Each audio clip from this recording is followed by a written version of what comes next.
오늘은 강야와 땅끝까지 이 제목을 통해 가지고 강야가 무엇이며 땅끝이 무엇인가 하는 이 부분을 한번 살펴보려고 그래요. 오늘 본문 속에서 나오는 빌립의 사역을 보게 되면은 본문 속에서도 주의 사자 빌립들을 일러 가로되 일어나서 남으로 하여 예루살렘에서 가사로 내려가는 길까지 가라 하니 거기는 강야라 이렇게 시작을 지금 하고 있죠. 우리가 오늘 본문을 보게 되면 이제 빌립의 마지막 사역이 이제 기록되어 있죠. 8장까지는 빌립의 사역이 끝이 나요. 그 다음에 이제 9장에서부터는 사도 바울의 이방인의 이제 사도로서 이방인의 사도가 땅끝까지 어떻게 복음을 전하는가 하는 이 부분이 9장에서부터 시작되지요. 근데 우리가 이 두 단락을 나눌 것 같으면은 빌립은 유대인들의 어떤 입장에서 사역으로 시작되지고 유대인으로서 마지막으로 땅끝까지 이르는 사역이 빌립으로 말미암아 설명되지고 그 다음에 이방인의 교회의 어떤 사도로서는 누구요? 바울이가 28장까지 이 부분을 통해서 땅끝까지 복음 전하는 부분으로 설명을 좀 하고 있죠. 그 때문에 우리가 사도행 전체의 입장에서는 사도 바울이가 마지막까지 전하는 것을 우리가 땅끝까지라 이렇게 이야기를 할 수 있지만, 그러나 유대인의 입장에서 빌립이 복음 전하는 것을 시초로 해서 마지막에 마무리를 하는 오늘 본문 속에서 무엇을 발견할 수 있는가 하면은 땅끝까지의 어떤 그 사역을 빌립이 마무리하는 것으로 이해를 할 수가 있다는 거죠. 그래서 우리가 이때까지 땅끝까지를 어떻게 이해를 했는가 하면은 지리적으로 그 다음에 또 지정학적으로 땅끝까지가 그런 식으로 우리가 이해를 많이 했어요. 그래서 땅은 우리 대한민국에서 땅은 서울에서 출발한다. 그 다음에 땅끝이 어디예요?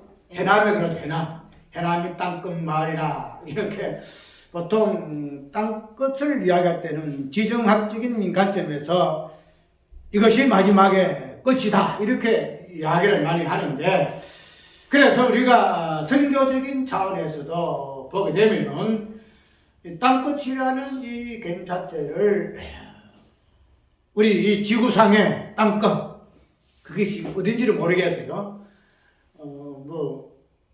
아프리카 미개인의 어떤 그 땅을 이야기하는 건지 아니면은 사도 바울이가 마지막으로 증거했던 그 어디예요? 유럽 쪽에 그쪽에 땅끝인지 그건 모르겠어요. 그러나 그런 관점에서 우리가 땅끝을 이야기를 하다 보니까 오늘 본문 속에서 나오는 이 빌립의 사역에서 말하고자 하는 그 땅끝의 그 의미를 우리가 끄집낼 것 같으면은 과연 그런 부분에서 성경에서 땅끝을 이야기를 지금 하고 있을까 하는 이 부분이 한번 심사숙고해서 한번 찾아봐야 돼요. 왜냐하면 우리가 항상 문자적인 것에 얽매여 가지고 땅끝은 지리적으로 어디가 땅끝이다 이리 이야기하고 있고, 그래서 그런 부분으로 성경을 말을 하고 있을 것이다 이리 이야기를 하고 있는데, 나누차 이야기를 하잖아요. 모든 개념은 본질적인 부분에서 이 개념이 나와야 돼요. 그렇게 나오고 그 다음에 눈에 보이는 현상학에 따라서 설명이 되지 않은데, 본질은 제끼는 없고 그냥 현상에 집착해서 보이는 것에 우리가 보고 해석을 하게 되게 되면은 현상은 다양하게 바뀌잖아요. 눈에 보이는 것은 다양한 모습으로 바뀌기 때문에 다양한 부분으로 우리가 해석이 되어진다. 그러나 본질은 절대 변하지 않아요.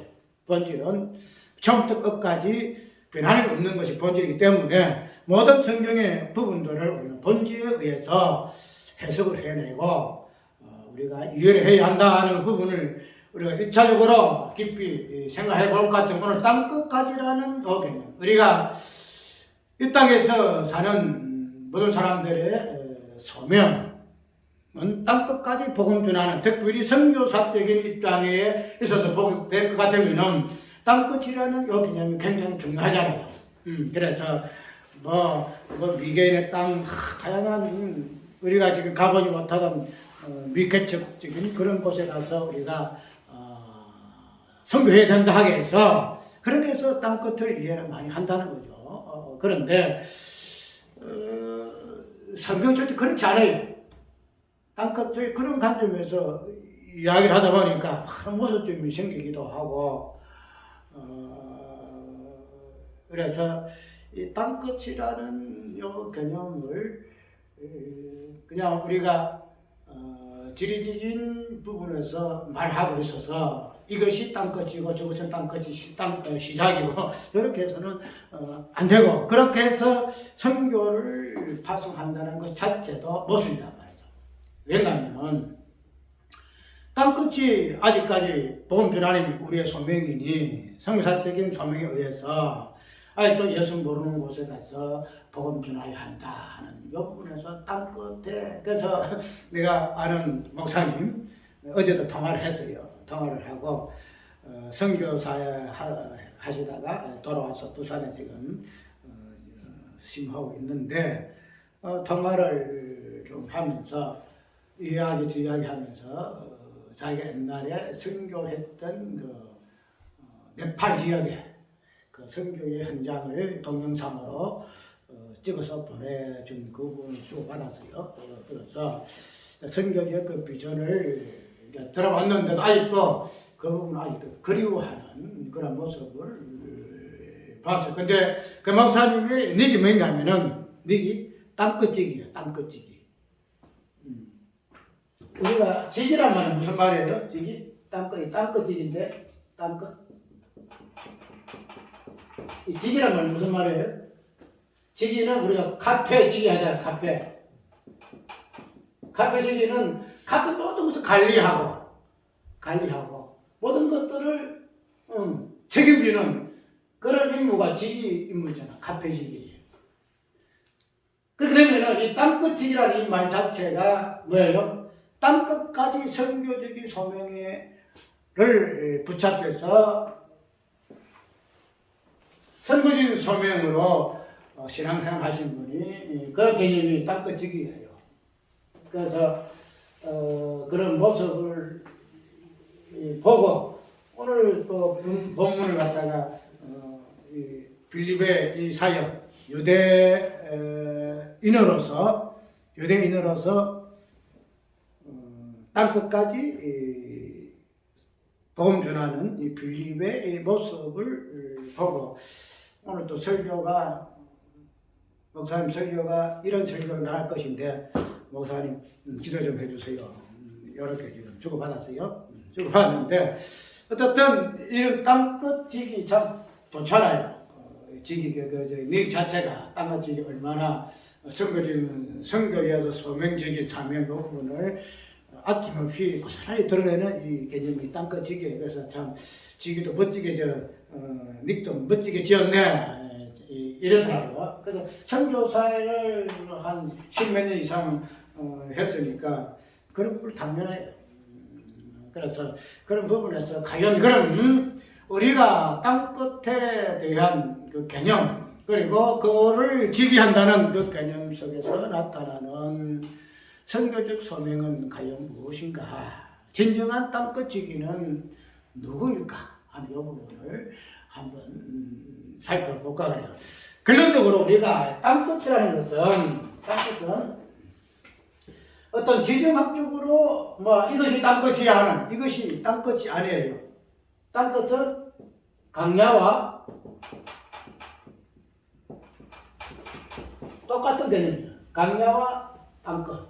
강야가 땅끝이에요.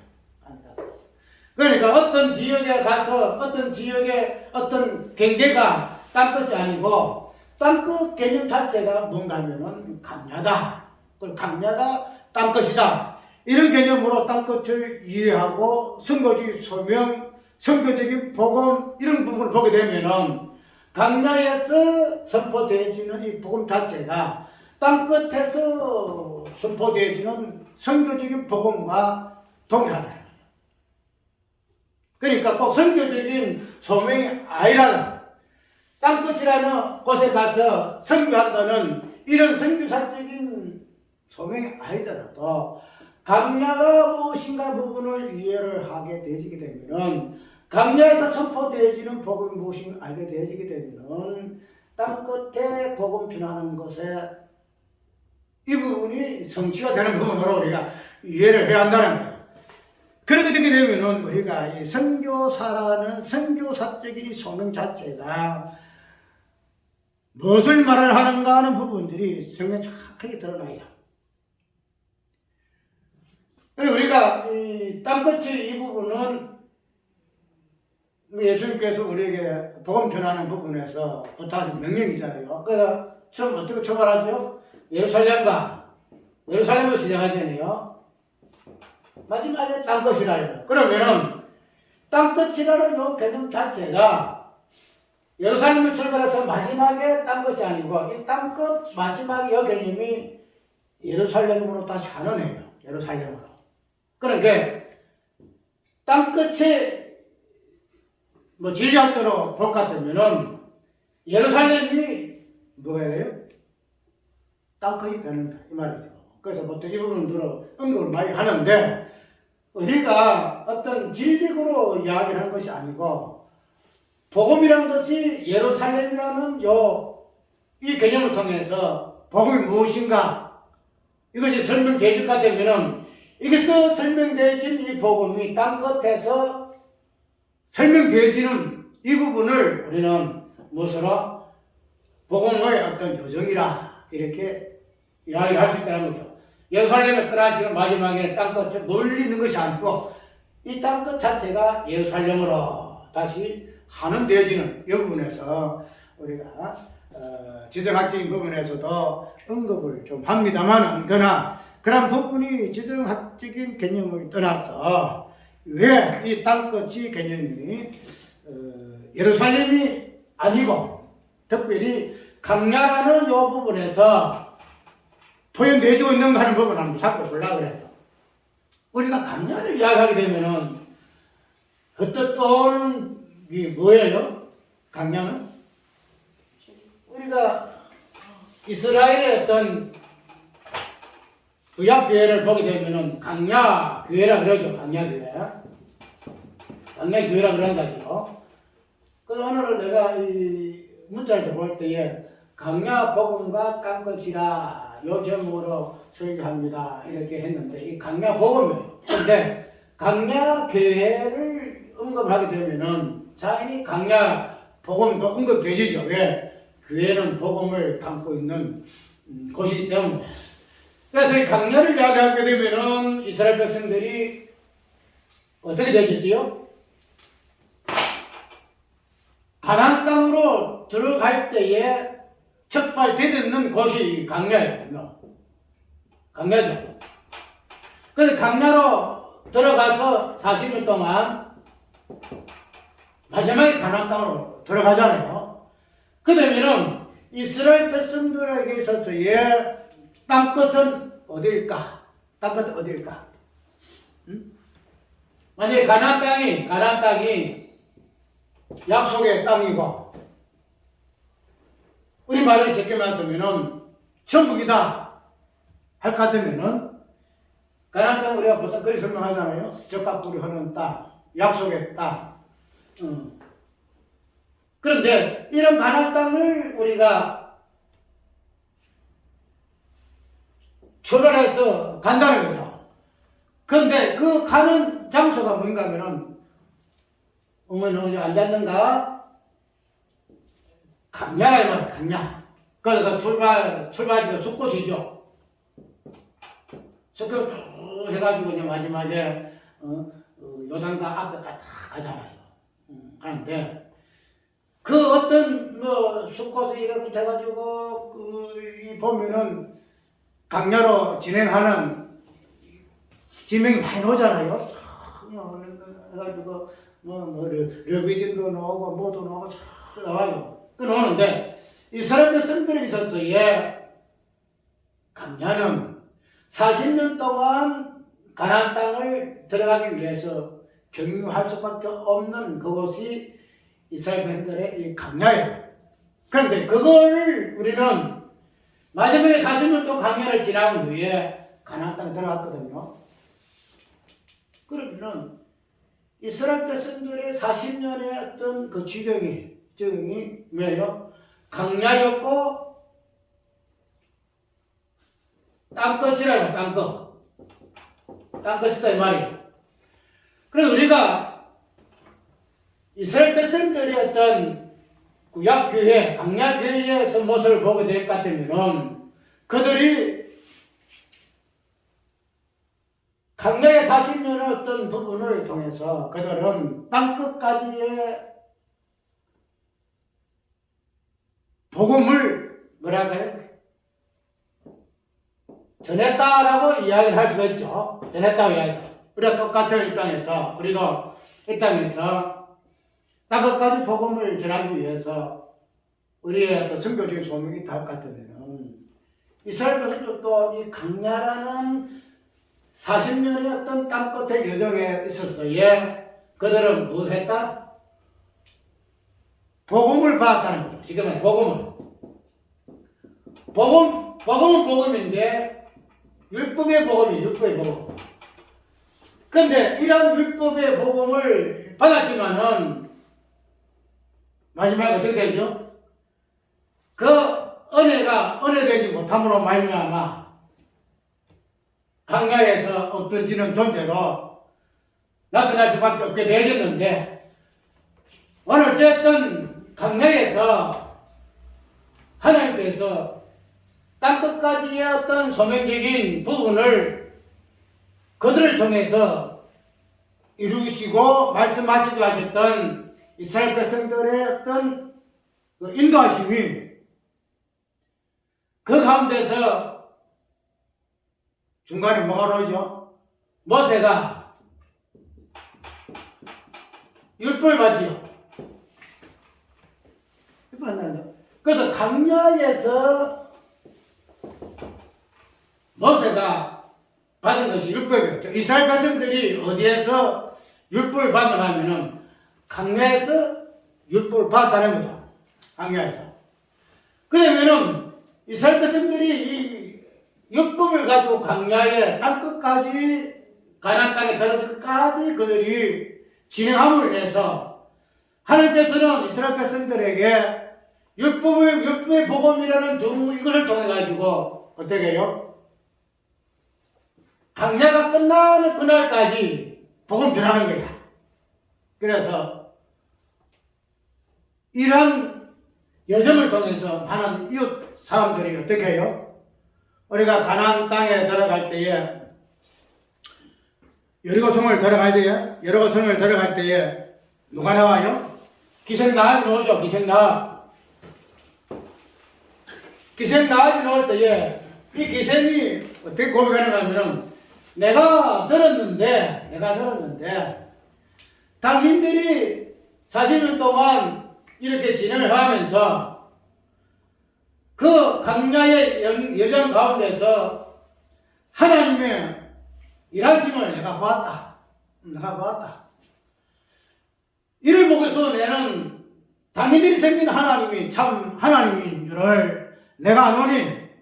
그래서 기생나합이가 어떻게 합니까? 정탐꾼을 숨겨두지요. 이스라엘 백성들이 강야 40년을 행하면서 하나님이 그들에게 베푸신 율법을 통하여 일하신 어떤 그 복음의 어떤 비밀들이 그들이 그런 인생의 여정, 강야 여정, 땅끝까지 진행하는 이 동안에 많은 이웃 국가들에게 소문난 거야.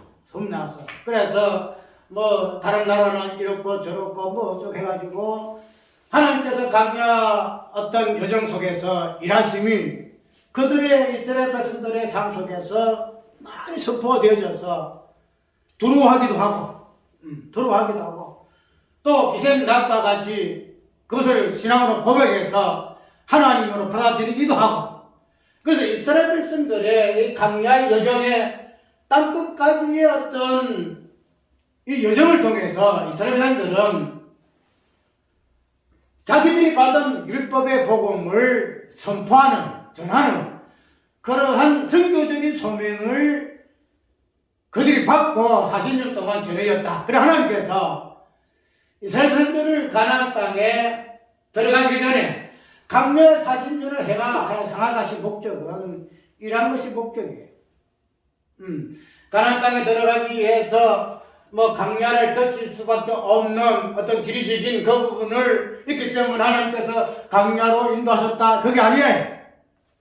이 강야라는 이러한 지정적인 장소를 통해서 그들이 땅끝까지, 가나안 땅까지 이르기 전에 모든 어떤 그 지경을 이스라엘 백성들의 받은 율법의 복음을 통해서 많은 이스라엘 백성들 외에 다른 민족들에게 선포하고 증거하고 선거하는 그러한 차원에서 이스라엘 백성들을 뭐 했다?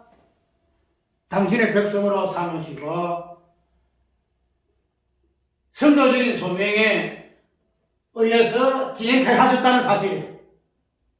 그렇게 되면 우리가 이 강야라는 이 개념 자체가 단순하게 그냥 하나님 가나안 땅에 들어가시기 위해서 이렇게 했다는 그런 개념을 떠나서 강야 전체의 마지막에 종착점이 땅끝이기 때문에 왜?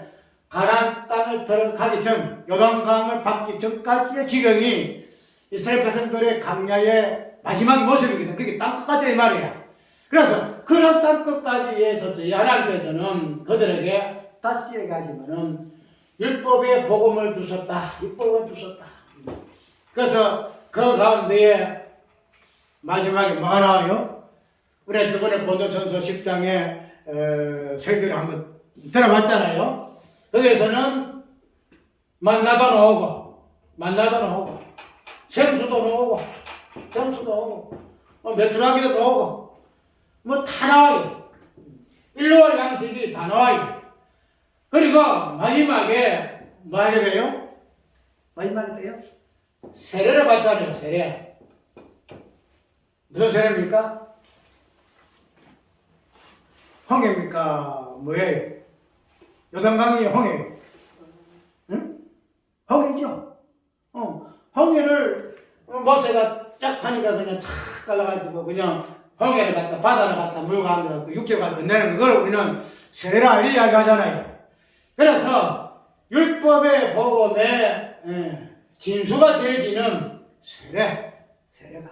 세례가 주어짐으로 인해서 강야 교회의 땅끝까지에 주어진 하나님의 복음의 의미가 무엇인가 하는 부분을 이스라엘 백성들의 강야의 여정을 통해서 땅끝까지 선교적인 소명을 통해서 그들이 받은 복음이 무엇인가 하는 부분들이 그런 다양한 사건들 마지막에 홍해를 지나는 세례를 받음으로 이야기되어지고 있다는 사실을 우리가 구약의 이스라엘 역사를 통해서 이해를 할 수가 있다는 거죠. 그러면 우리가 이 땅끝이라는 개념 자체가 구약에만 있느냐, 강야의 개념이 구약에만 있느냐, 그렇지 않다는 거죠. 우리가 오늘 본문을 어떻게 했죠? 마태복음 4장을 봤잖아요. 계시록 12장을 볼 거예요. 여부에서는 강야의 개념이 나와요. 그러면은 전면적 말하고는 이 강야의 개념이 저 땅끝의 개념이 강야의 개념으로 드러나는데 이런 땅끝까지의 개념 속에서 강야의 본질을 이해함으로 인해서 땅끝의 의미를 이해하게 되어져서 우리가 땅끝이라는 지정학적인 개념 속에서 성교의 개념을 이해할 것이 아니라 강야라는 요 개념 본질 개념 속에서 말하고자 하는 성교적인 복음의 선포가 무엇인가 하는 부분을 우리가 이해를 해야 한다는 거예요. 그러니까 얼마나 이해가 되어야 무슨 놈은 선교를 하니 무엇을 하니 내가 꼭 저곳에 가야만 선교 되지니 내가 선교사가 되어가지고 선교 파송을 받아야 되니 이런 현상학적인 부분에서 떠벌리지 않는다는 거예요. 떠벌리지 않아요.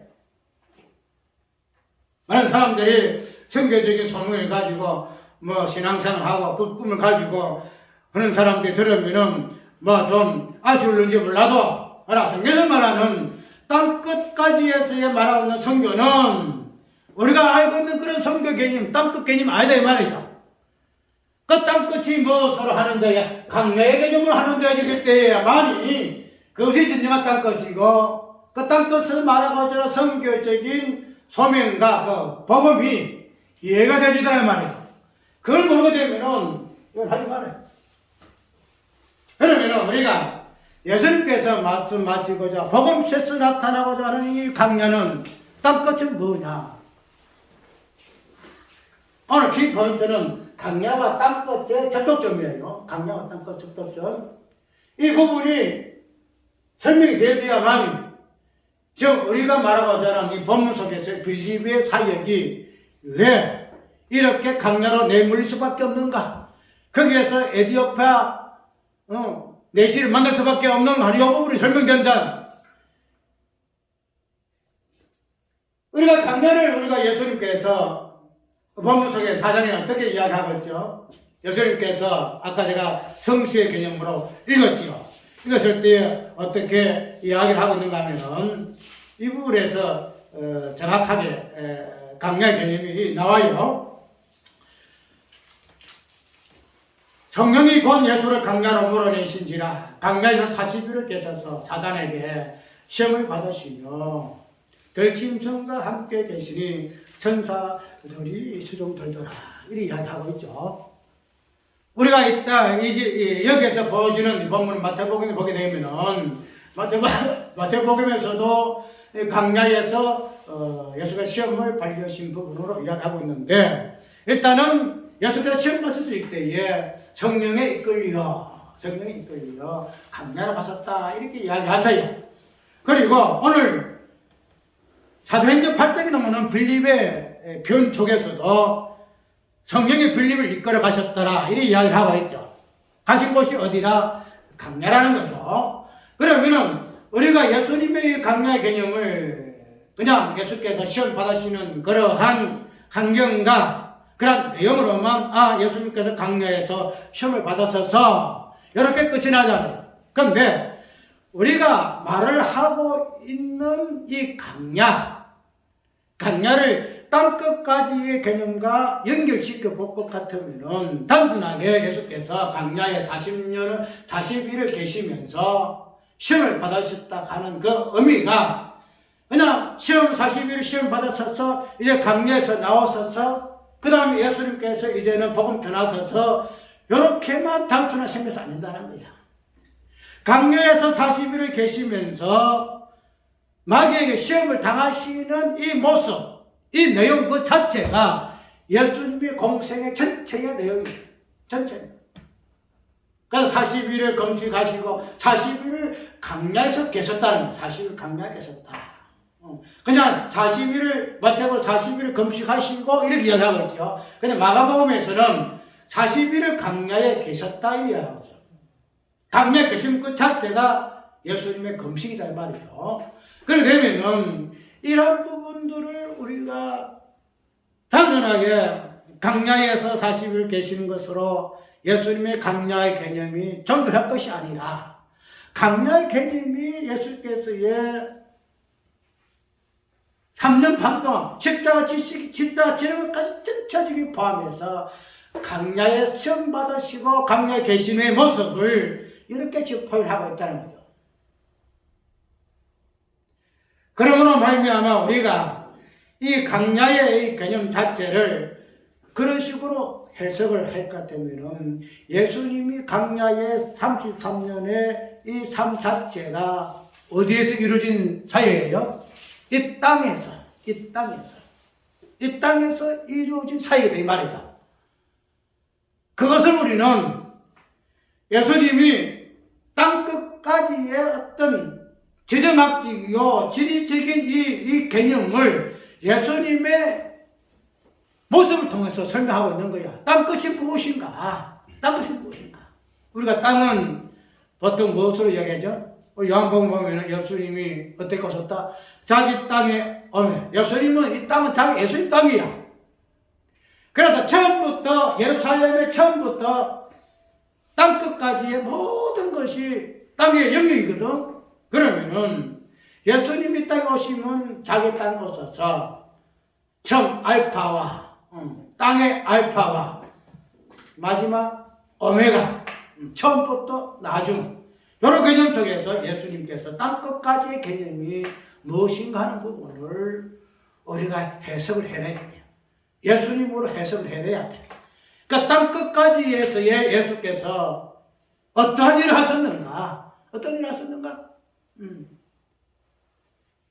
땅끝까지 오셔서 당신이 땅끝이 되셔서 오셔가지고 하신 일, 십자가 죽으신가 부활하는 복음을 온전히 드러내심이 자체가 땅끝까지에서의 예수께서 전하신 복음이더라 이 말이죠. 우리가 어떤 선교전 사적에서 교회적인 사명에서 이 부분을 분명히 있어요. 그런데 이런 우리의 어떤 선교적인 소명이 주어지기 전에 예수께서 이런 부분을 먼저 선취하신 분으로서 땅끝에 실존이 되셔서 땅끝에 강야에서 복음을 줄 수밖에 없는 그러한 이 땅에서 당신이 땅끝의 복음, 강야의 복음을 전하신 것이 오늘 우리에게 주신 예수 그리스도의 복음이시더라. 이런 부분으로 우리가 해석을 해내야 한다는 거죠. 우리가 분명히 구약의 강야에서는 율법이 주어졌지요. 이거 복음이에요. 율법이 복음 아니에요. 율법 통일한 복음이에요. 그 복음 자체가 이스라엘 백성들에게는 자기들이 희한하게 해석하니까 그러게 망했지만은 끝나까 예를 들어 율법도 복음이기 때문에 은혜의 개념을 써요. 그런데 은혜가 되지 못하는 이유가 어디에 있는가? 어디에 있는가? 이것이 율법을 이해하는 부분인데 율법의 강야에서 율법이 주어졌어요. 구약의 율법, 구약의 강야에서 받았네요. 여러분 신약의 강야의 복음은 뭘까? 우리가 이것을 단순하게 그냥 맞아 예수께 십자가 죽으시고 부활하셔서 3년 반 동안 이렇게 사역하시고 가르치는 교육 퍼져 마지막 십자가 사건으로 이렇게 마무리되어지는 부분이 있으나 오늘 본문 속에서 사장에 마태복음 4장이라는 이 부분에서 또 복음의 의미가 세 가지로 드러나잖아요. 세 가지는 돌을 가지고 떡을 만들어라. 돌을 가지고 떡을 만들어라. 또 떡의 개념이죠. 그 다음에 두 번째 뭐예요? 뛰어내리라. 뛰어내리라. 그 다음에 세 번째는 영광 개념이죠. 영광 개념. 예수님께서 아까 40일 동안 계셔서, 광야에 계셔서, 이 마귀의 시험 받은 이 모양이 단순하게 마귀의 시험 받은 그런 의미에서의 시험 아니에요. 이 자체가 뭐예요? 복음이에요. 이 자체가 복음. 우리가 이 세 가지를 통해서 무엇을 볼 수 있는가 하면은 떡의 개념이 나오잖아요. 떡의 개념이 나오는데 이 마귀는 무엇을 해야 돌 가지고 떡을 만들어라 이야기하잖아요. 떡이 떡아. 근원적으로 생명에 관한 문제잖아요. 생명에 관한 첫 번째의 문제가 뭔가 하면 생명이에요. 그런데 이 마귀는 이 생명의 개념을 무엇으로 이야기하죠? 돌의 개념으로 이야기해요. 돌의 개념으로. 돌들 가지고 떡을 만들어라. 그래야 네가 살 거 아니냐 이야기하잖아요. 그런데 우리가 말하고 있는 이 떡은 돌 가지고 떡 만드는 거 아니에요. 뭐예요?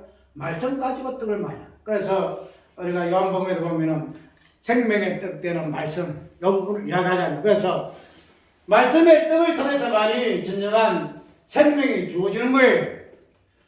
이런 부분에서 마귀는 말씀이 아니고 돌이야. 돌 가지고 떡을 먹어서 생명을 유지해. 행복이야. 그래서 인간의 제일 소원이 되어지는 생명에 대해서의 본질이 무엇인가 하는 부분을 원수 마귀의 첫 번째 질문을 통해서 성경이 이야기하고 있다는 거죠. 우리가 선악과의 제일 첫 번째의 의도가 뭐예요? 인간이 죽지 않고 살고자 하는 거죠. 죽지 않고. 생명. 죽지 않고 사는 건 생명이야. 그래서 인간 제일 어떤 근원적인 본질의 질문이 뭔가 하면은 내가 어찌 죽지 않고 살까? 이것이 이제 근원적인 질문이야. 이런 부분에서 하나님은 너희의 생명은 생명이 아니야. 돌로 만들어서 떡 만들어 먹은 생명은 생명이 아니야. 너 생명의 본질이 이런 생명이야. 진정한 하늘에 속한 생명의 원칙은 무엇인지 아느냐? 말씀의 떡으로 먹은 생명이 진정한 생명이야. 이 부분을 마귀의 어떤 요상한 질문을 통해서 끄집어내는 거야. 그래서 우리 인간이 원래 눈이 밝아져서 그 생명의 본질이 무엇인가를 알고 있는 그 생명의 그 본질이, 그 허구가 무엇인가 하는 부분을 생명이라는 도래들의 생명이라는 통해서 우리가 알게 하신다는 거예요. 너는 그러한 생명을 소유한 존재야. 그 재성을 알게 하시는 것이 그렇게 뭐가 돼요? 이게 복음이에요. 마귀의 시험 자체가 우리가 어떤 우리 욥기에서 보잖아요. 욥기에서 마귀가 욥을 시험하잖아요.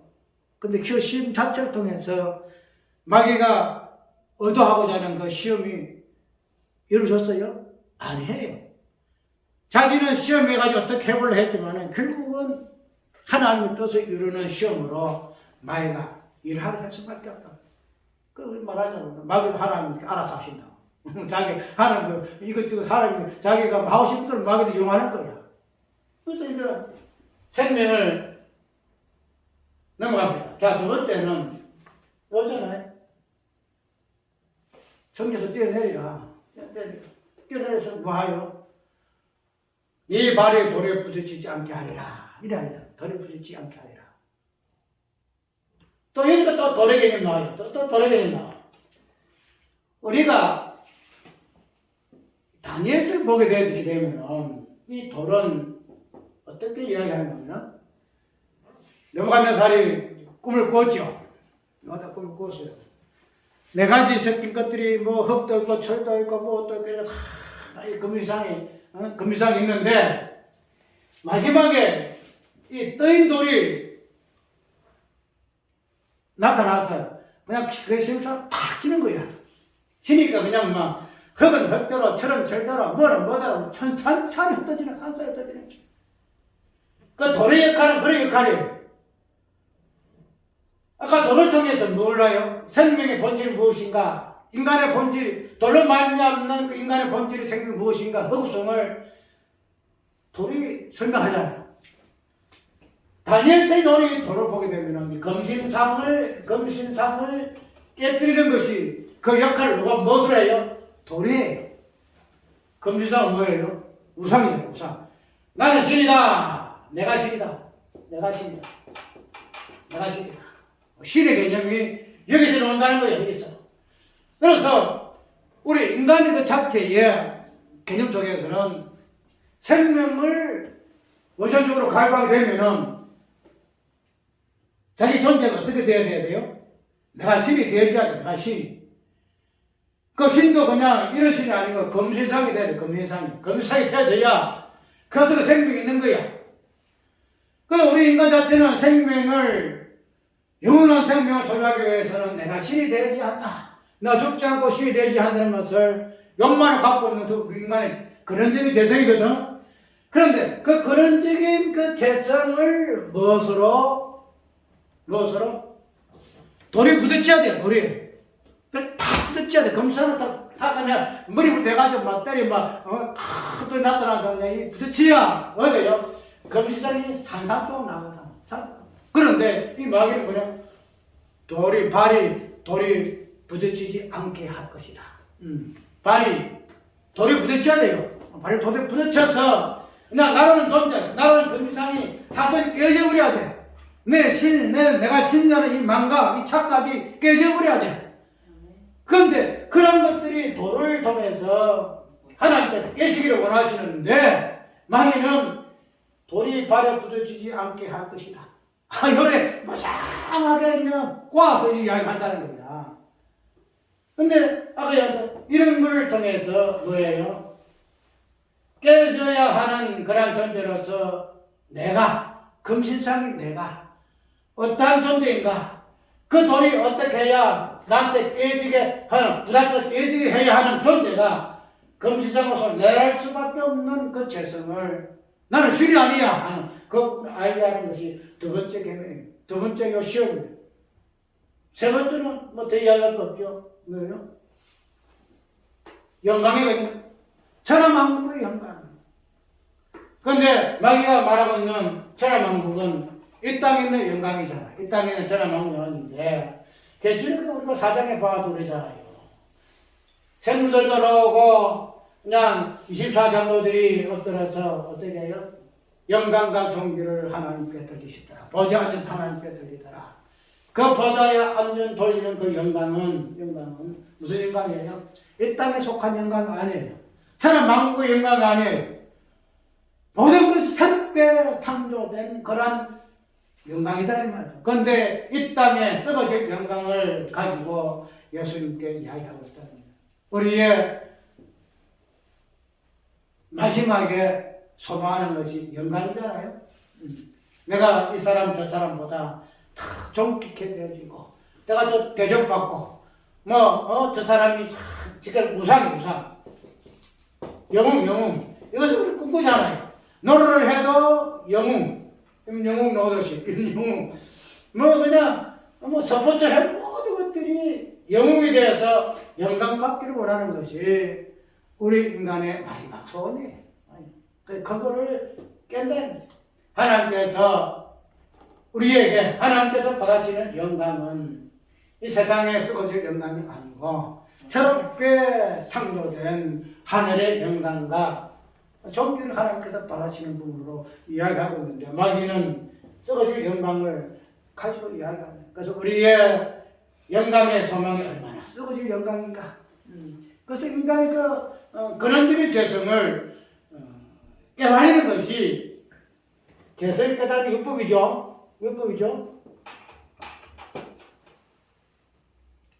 복음도 뭐잖아요? 죄를 알게 하잖아요. 죄를 알게 하잖아요. 그래서 이 세 가지의 이 복음을 받은 것이 마귀가 시험을 했지만은 그 시험을 통해서 강야의 40일 계셔서 예수께서 받으신 그 복음이 무엇인가? 이런 세 가지의 이 복음을 가지고 3년 반 동안 일하신 분이 예수님이에요. 생명이 무엇인가? 진정한 하나님이 무엇인가? 누구신가? 그 하나님이 받으신 영광이 무엇인가? 그런 것들에 대적하여 받기를 소원한 인간의 모든 것들을 깨뜨리시고 그 부분을 대신해서 십자가에 죽으신 분 예수님이시다. 그것이 예수님의 강야의 복음에서의 진수다. 그러면 우리가 아까 이야기대로 빌립이 강야에 내려가서 4시간 읽는 이사야를 읽잖아요. 공변된 복음을 받지 못하고 그냥 양이 그냥 죽은 가운데서 이끌려가기를 원하실 때에 잠잠히 계시더라. 이 이야기를 이 성경 읽을 때에 빌립이 읽는 것을 깨닫느냐 묻잖아. 그때에 가르쳐주는 사람이 없이 내가 어떻게 알겠느냐. 그 이야기해서 빌립이 설명하잖아요. 설명해서 이분은 이사야 선지자가 아니고 예수님이시다. 이 설명하잖아요. 강야에 가야만이 강야에서 복음이 선포되어지는 거야. 강야. 그게 땅끝이야. 그래서 이 땅끝, 이 강야, 땅끝 지정의 합작이 아니고 강야라는 이 땅끝에서 선포되어진 이 복음이 뭐냐? 예수 그리스도. 이 예수 그리스도가 선포되지니까 그때 여내시가 어떻게 해요? 내가 물이 있는데 내가 세례 받는 것이 뭘 주저하리요? 뭘 주저하리요? 예수 그리스도를 통해서 자기의 죽음의 흔적, 죽음의 존재를 확인하고 세례 받잖아요. 그것이 마지막에 빌립이 내시에게 땅끝 강가에서 전한 복음 내용이더라. 복음 내용이더라. 우리가 땅끝에 가가지고 제정학교로 가서 복음 잘 필요 없어요. 진정한 예수 그리스도 복음 선포대에서 세례받음이 드러나는 그 흔적이 있는 그것이 땅끝의 복음이고 강야의 복음이고 그를 통해서 예수 그리스도가 증거되어지는 이것이 진정한 선교의 소명이 선교의 복음이 되는 말이죠. 뭐 선교를 해가지고 어떻게 참 멀리 가가지고 선교사 돼가지고 하는 그게 선교가 아니에요. 이 강야 복음을 예수 그리스도께서 세 가지 받으신 이 복음, 생명의 신에 대하여 이 시험 받으신 이 부분을 우리 어느 곳에 있든지 정확하게 이야기해서 예수 그리스도의 죽음을 증거하고 세례의 흔적을 나타낼 이것이 진정한 선교의 땅끝까지의 선교적인 소명이다 이 말이야. 이것을 하는 자가 이 선교사야. 이게 선교사야. 가가지고 하는 것이 저 멀리 해남에 가가지고 하는 것이 선교가 아니야. 우리에게 강야 복음에서 주어진 이 복음, 이 예수 그리스도를 증거하고 온전히 정극해 되어지는 이 상태를 땅끝까지 우리가 이야기를 하고 있다는 거예요. 그러니까 우리가 이런 부분에서 성격하게 사역하고 그 다음에 또 모르는 곳에 가서 전도하는 것도 좋죠. 그런데 땅끝까지 선교적인 소명 그 복음이 무엇인가 하는 부분을 예수 그리스도께서 또 이스라엘 구약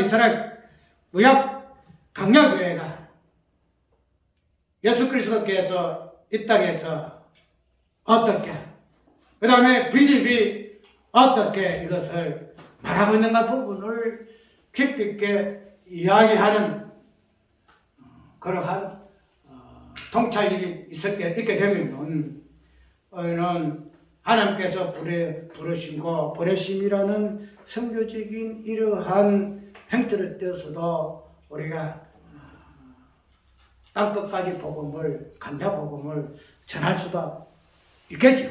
그런데 그런 부분을 하나님께서 하시는 것이고 우리가 이 땅에 지금 이 현재 이 지에서 이 장소에서 강야 복음 이 복음을 깊이 있게 설명하고 전가하는 것 자체가 1차적인 땅끝까지의 선교적인 소명이요 복음이라는 사실 우리가 꼭 기억해서 이런 것에 먼저 연습하고 이런 것에 우리가 충실하는 우리가 되어야 할 것입니다. 찬송가 부릅니다. 515장